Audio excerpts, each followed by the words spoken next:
여러분 안녕하십니까? 송삼룡의 정론 직설입니다.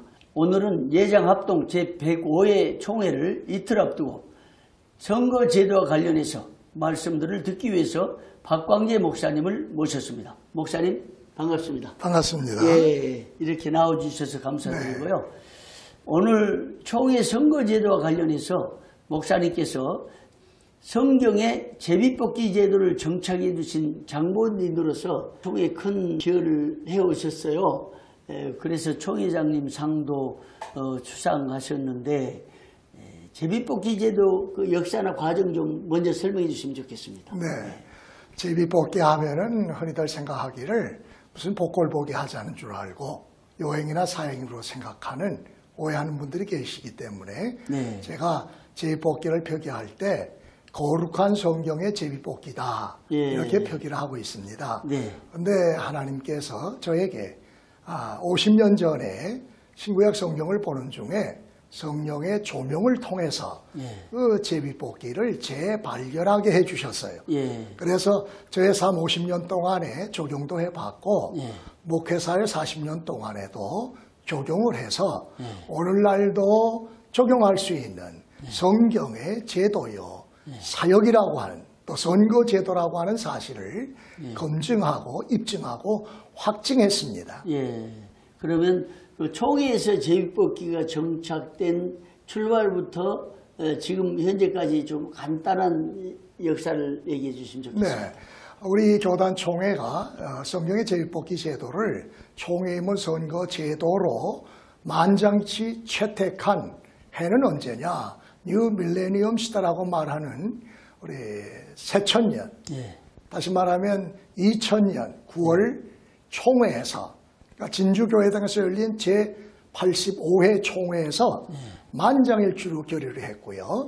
그 이듬해인 제86회 총회에서 한국 기독교 역사상 초유의 사건으로 제비를 뽑아서 총회 임원들을 전부 선출을 했습니다. 이 결과에 대해서 한국교회 매스컴들은 이건 그야말로 한국 기독교 역사의 최초의 초유의 사건이라고 대서특필로 글들을 써주신 바가 있습니다. 그래서 우리가 97회 총회까지 12년 동안을 일명 완전 제비뽑기 제도라고 해서 우리들의 주권 행사는 제한을 받았고 오직 하나님의 주권만이 행사되어지고 하나님의 마음에 합한 사람들을 교단의 지도자들로 세웠습니다. 그러다 보니까 자기의 주권을 빼앗긴 우리 총대들이 이거 우리 주권도 행사해야 되지 않느냐 그런 불만 속에서 제비뽑기 제도를 폐지하려고 하다가 12년 동안 그 성경의 제비뽑기 제도에 그 말하지 가치를 알았잖아요. 위대함을 알았거든요. 폐지를 못하고 그럼 어떻게 하느냐? 절충안을 만들었지요. 절충안은 뭐냐면 선제비뽑기 플러스 후 직선제 이것을 우리가 지나간 8년 동안 그러니까 금전까지 8년이 됩니다. 시행하게 되는 겁니다.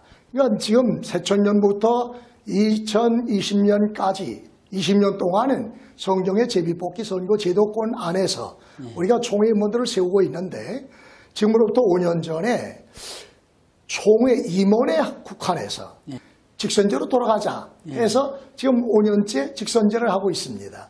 그런데 그렇게 하다 보니까 과거에 그 금권 선거의 망령이 되살아나고 있어요. 그래가지고 참 안타까움 중에 있습니다. 그래서 새로운 제도를 제안한다고 하면서 선거제도에서 런닝메이트 방식을 흔히 한 거군요. 그렇죠. 그러면 목사님 런닝메이트 제도가 뭔지 간단하게 한번 소개만 해주시면 좋겠습니다. 런닝메이트 제도라고 하는 것은 이제 우리 교단에서 이런저런 선거 다 해봐도 안 되겠다. 이제 마지막으로 한번 이웃 교단에서 실시하고 있는 러닝메이트 제도를 우리도 한번 도입해보자. 지난 104회 총회에서 연구하도록 했고 이번 105회 총회 선관위원회에서 그것을 연구한 바를 발표하게 될 것입니다. 채택하게 될지 부결될지는 모르지만은 그러나 이 러닝메이트 제도라고 하는 것은 그야말로 금권 선거에 함정이 있습니다. 이 함정에 빠지게 되면 예. 헤어날 수가 없지요. 예. 그러면 런닝메이트를 시행했던 타교단에서 구체적으로 금권 선거의 사례가 좀 알려진 것이 있습니까? 아, 그럼요. 네. 2016년 9월 22일자 모 교계 신문에 보면 네. 그 러닝메이트 제도를 실시하고 있는 교단에서 예. 부총회장으로 나오신 분이요. 14억을 썼는데도 부총회장에 떨어졌다라고 예. 하는 타이틀로 아주 굉장히 큰 이슈가 되기도 했습니다. 그러면 사실상은 14억이 더 쓰여질 수도 아이고, 있겠네요. 뭘 더 쓰여졌다고 언론 보도가 말합니다. 나왔다 그러면. 그럼요. 예. 그러면 구체적으로 목사님 보시기에 예. 이 러닝메이트 선거 제도가 어떤 문제점이 있는지 한번 말씀해 주시면 좋겠습니다. 러닝메이트 선거 제도는 부총회장, 목사 부총회장과 장로 부총회장을 선출하고 그들이 함께 일할 예. 임원들을 지명하는 겁니다. 예. 선택하는 겁니다. 예. 그러다 보니까 그것이 거저 될 리가 없지요.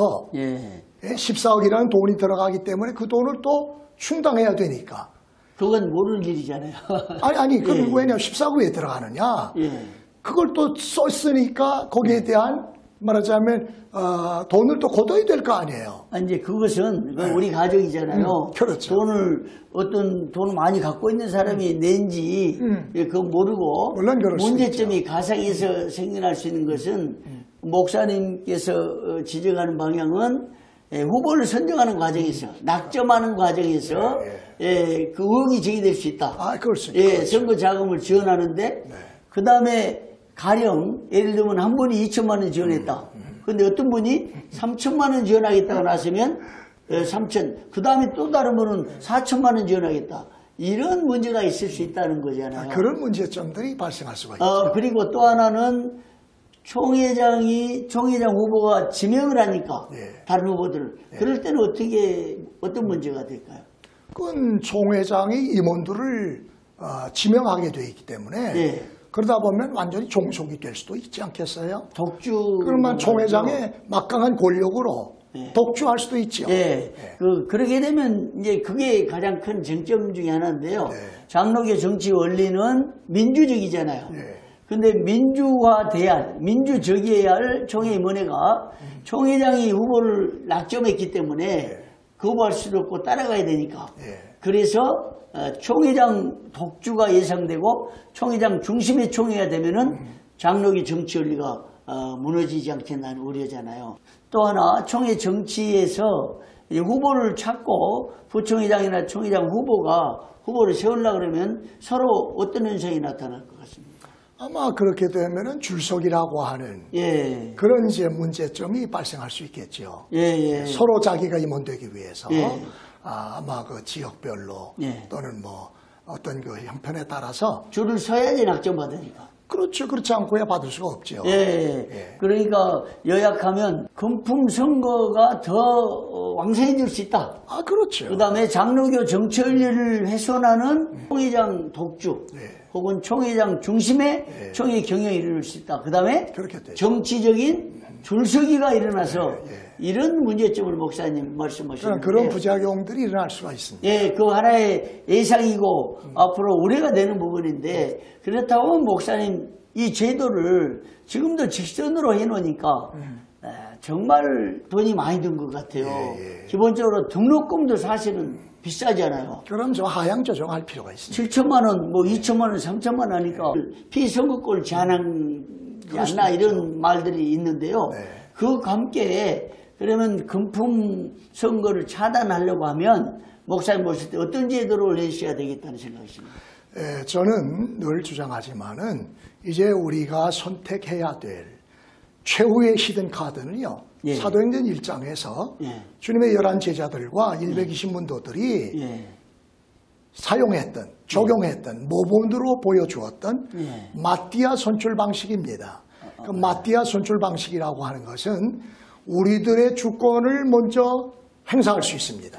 그래서 우리 가운데 가장 신임을 받고 또 능력이 있는 두 사람을 우리가 투표를 먼저 해요. 우리 주권 행사를 해서 가장 많이 투표받은 종다수 2인을 최종적으로 선출하고 또 그 다음에는 그 두 사람을 놓고 제2분. 하나님 앞에 기도하고 예. 무사람의 마음을 아시는 주여, 이 두 예. 사람 중에 누가 주의 택하신 바 되어 네. 봉사와 및 사도의 직무로 행할 자를 보여주십시오 하고 제비 뽑아 마띠아를 오더니 그가 11사도에 들어갔다고 했잖아요. 예. 그러니까 완전 제비 뽑기 제도에서는 우리의 주권이 배제가 돼서 예. 불만이 있었습니다만은 예. 이 마띠아 손출 방식은 첫 번째 우리의 주권을 행사합니다. 예. 그리고 두 번째는 하나님의 주권을 행사해서 완전히 그야말로 하나님의 마음에 합한 자, 또 우리들이 추천한 자가 총회 임원으로 제비 뽑히기 때문에 가장 이상적이고 가장 성서적인 신약적인 선거 방법이다. 저는 그렇게 생각을 하고요. 그러면 이 마띠아 선거 방식을 과거에 진행해왔던 선거제도와 결합해서 최고 좋은 성경적 제도를 만들자는 건데 네. 그 절차나 과정과 보완을 한번 설명해 주세요. 결합하자고 하는 것보다는 뒤집게 하자. 바꾸자. 뒤집기 한판 승을 하자. 예. 왜냐하면 어떻게 해야 지금 우리가 하고 있는 이제 절충형은 네. 선 제비뽑기 플러스 후 직선 제한이에요. 네. 그게 절충형이거든요. 예. 근데 이 절충형을 뒤집어 버리면 돼요. 예. 선 직선제. 예. 그래서 두 사람을 최종적으로 선출하고 후 제비뽑기. 예. 그러니까 하나님 앞에 기도하고 제비를 뽑아서 예. 하나님의 마음에 합한 사람을 선출하면 돼요. 그러니까 조금 더 어려울 게 없습니다. 그러면 완전한 성경적 제도다. 그렇죠. 그리고 인간의 그리고 하나님께서 주신 우리 사람의 자유의지와 하나님의 절대 주권이 완전히 병합되는 거죠. 그게 개혁신학적 입장이죠, 사실은. 그럼요. 예. 하나님의 절대 주권, 또 인간에게 주신 책임, 이 두 가지를 병합하는 겁니다. 그러면 성경적이고. 성경적. 예, 그래서 마띠아 제도가 필요하다. 필요하죠. 예, 그러면 이번에 총회에서 핫 이슈가 되고 있는 런닝메이트 제도에 대한 최종적인 이제 말씀인데요. 네. 지금 이미 말씀하셨으니까 화상총회로 인해서 모든 걸 논의할 시간이 없잖아요. 그렇죠. 그러니까 총회 임원회로 이게 권한이 넘어갈 수 있는데 그럴 수도 있겠죠. 총회장님께 총회 임원에게 마지막 한마디 부탁을 해주시면 좋겠습니다. 예. 아마 이번 총회는 참 역사상 처음으로 치러보는 온라인 화상총회가 됩니다. 막중한 책임을 맡으신 우리 소광석 총회장님과 또 김한성 서기를 비롯한 모든 임원들, 이것이 혹 총회에서 총회 임원회에 이제 맡겼을 때에 신중하게 좀 생각해 주시면 고맙겠습니다. 우리 총회를 개혁하는 의미에서 거룩한 총회가 되기 위해서 다시는 돈을 쓸래야 쓸 필요가 없는 그런 거룩한 총회를 이루기 원한다면 아마 마띠아시 선출 방법 외에는 다른 방법은 없다는 것을 아셔야 되고요. 런닝메이트 제도는 절대로 우리가 채택하면 안 됩니다. 그러면 머지않아 우리도 이 금권 선거의 함정에 빠져서 다시는 나올 수 없는 그런 위기를 맞이하게 될 것이다. 저는 그렇게 생각하고 우리 총회장님과 임원들에게 그리고 이 방송을 청취하는 제 105회 전 총대 목사님과 장로님들에게 간절히 부탁을 드립니다. 네. 오늘 박광재 목사님 모시고 런닝메이트 선거제도 총회의 핫 이슈가 되고 있는데 이 부분은 정권선거제도를 완전히 추방하고 장로교 정치원리에 따라 총회 임원회의 민주적인 경영 또 정치적인 줄서기 등을 추방하기 위해서 이걸 반대하는 입장과 함께 그 대안으로서 기존의 선거 방식과 완전히 뒤바꿔서 우리 뒤집게 해서 완전히 뒤집기 위해서 먼저 선거를 하고 그리고 정다수로 제비를 뽑아서 하자는 마띠아식 선거 제도를 제안해 주셨습니다. 이제 최종 판단은 총회장과 총회 임원회 그리고 총대들이 할 몫인데요. 이렇게 나와주셔서 목사님 감사드립니다. 네, 감사합니다. 고맙습니다. 고맙습니다. 송삼룡의 정론 직설에서는 계속해서 총회 현안에 대한 다양한 의견 개진과 함께 건설적인 제안과 창의적인 제안으로 총회 발전에 기여하려고 합니다. 여러분 고맙습니다.